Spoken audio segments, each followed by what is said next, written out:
Assalamualaikum warahmatullahi wabarakatuh. Saudaraku, saya ingin bercerita kisah nyata yang pernah saya alami ketika saya menunaikan rukun Islam yang kelima, yaitu naik haji. Pada saat itu saya dan suami saya kebetulan ingin melaksanakan sholat di Masjidil Haram. Pada saat itu saya diberitahu oleh teman-teman bahwa Masjidil Haram yang baru selesai dibangun itu lebih cantik, lebih dingin, lampu kristalnya juga lebih indah. Jadi saya penasaran. Saya bilang ke suami saya bahwa saya ingin melihat Masjidil Haram yang baru.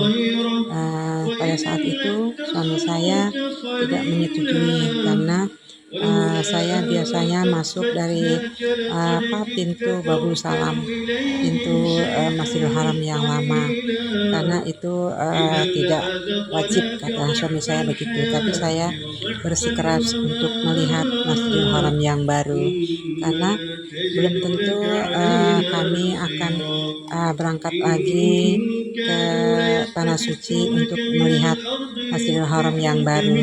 Jadi saya berkata kepada suami saya bahwa saya ingin melihat dan ingin ke sana untuk melihat keadaan atau suasana di Masjidil Haram yang baru, yang katanya lebih dingin dan lebih indah, lebih cantik. Dan saya berkata kepada suami saya, kalau kita berpisah atau kita nanti tertinggal atau kehilangan jejak, kita jangan saling menunggu, kita langsung kembali saja ke hotel, jadi tidak tunggu menunggu. Dan suami saya waktu itu tidak mengiyakan dan tidak juga melarang. Akhirnya kami berangkat ke Masjidil Haram dari hotel itu bareng bersama-sama. Pada saat itu kami sholat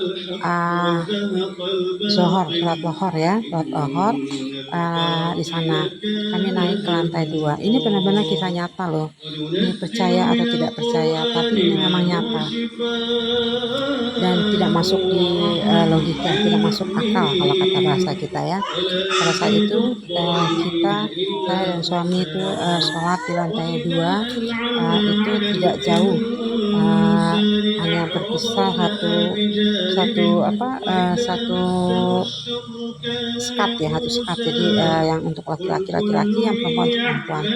Waktu itu saya masih melihat dia sholat di situ, dan pada saat itu juga tidak lama kemudian datang laskar mengusir kami, mengatakan haji haram haji. Jadi kami diusir, tidak boleh sholat di tempat itu.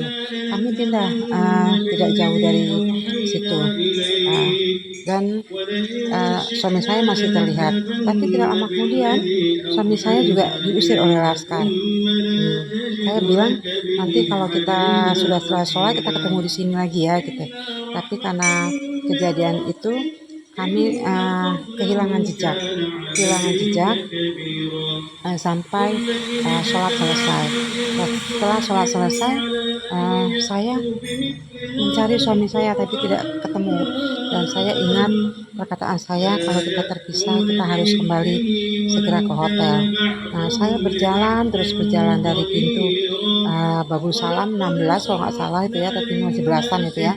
Saya sampai ke pintu 200-an dan jauh sekali. Nah, saya sampai di situ, saya sadar bahwa saya sudah nyasar, saya sudah tersasar ya. Saya menanyakan kepada jemaah haji Indonesia yang berjalan pulang ke hotelnya, karena saya yakin bahwa itu tidak jauh dari Masjidil Haram, tempat penginapan mereka. Saya ikut salah seorang jemaah haji Indonesia laki-laki sendiri, dan saya ikut ke hotel mereka dan untuk diantar menemui petugas. Dan kata petugas waktu itu sudah dihantarkan ke petugas Indonesia, katanya tunggu dulu sebentar karena mobil yang untuk menghantar jemaah-jemaah haji itu sedang menghantar jemaah yang tersasar sama seperti saya. Saya menunggu beberapa lama, tidak tahunya itu suami saya dia juga menunggu saya. Siapa tahu saya lewat di situ, dia tidur-tiduran dan terakhirnya tertidur karena memang dingin di Masjidil Haram yang baru itu. Saya duduk sambil menunggu mobil yang akan mengantar saya kembali ke hotel, duduk situ, dan entah berapa lama gitu ya, ada 1 jam lebih lah ya, 2 jam gitu lebih, saya diam. Kata tugas, ibu telepon bu teman-temannya supaya mereka tidak khawatir. Tapi saya tidak mau karena saya tidak mau mengkhawatirkan mereka ya. Sudah, suami saya sudah bangun dari tidurnya, dan ingat kita harus kembali ke hotel supaya tidak takut ya, saling tunggu-menunggu. Akhirnya saya diantar oleh mobil yang akan mengantar saya ke hotel. Dan apa yang terjadi? Itu sungguh ajaib dan tidak masuk di akal saya. Padahal kita sudah terpisah berjam-jam. Dan saya sampai di hotel tempat saya menginap itu, dan saya waktu itu ditanya, ibu menginapnya di mana? Saya tidak tahu, saya tidak ingat. Akhirnya mereka melihat saya, melacak saya dengan gelang yang ada di tangan saya.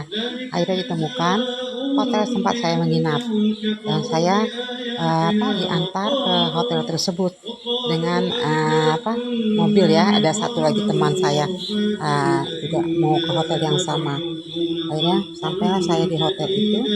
Namun sungguh ajaib benar-benar, dan itu di luar akal sehat saya. Padahal kita pulangnya itu tidak berbarengan, tidak tahu. Dan saya sampai di hotel, sungguh benar-benar saya ajaib benar. Suami saya ada di belakang saya. Nah, itulah keajaiban yang betul-betul di luar nalar saya. Kok dia ada di situ? Saya juga bingung. Dari mana kamu gitu? Saya kan nunggu kamu gitu, sampai ketiduran katanya. Karena sudah perjanjian kalau terpisah kita harus segera kembali ke hotel, dan dia kembali ke hotel. Tapi kenapa kok bisa berbarengan? Dia ada di belakang saya. Jadi saya dan suami saya berangkatnya bareng ke Masjidil Haram, pulangnya pun bisa bareng sampai di hotelnya. Sungguh ajaib ya, betul di luar nalar. Memang kalau kita berangkat haji itu ada saja kejadian-kejadian yang benar-benar menggugah ya, supaya kita sadar tidak boleh berkata-kata yang sembarangan. Nah, itulah cerita saya guys. Mungkin kalian ada pengalaman yang lain, coba dong kasih tahu ya, supaya kita saling berbagi. Dan apa komentar Anda tentang kejadian-kejadian yang di luar nalar ketika kita berada di Masjidil Haram ya. Katanya pasti yang berangkat ke sana tuh ada saja yang ditemukan, entah disengaja maupun tidak disengaja. Dan mudah-mudahan ini menjadi nasihat buat diri kita ya.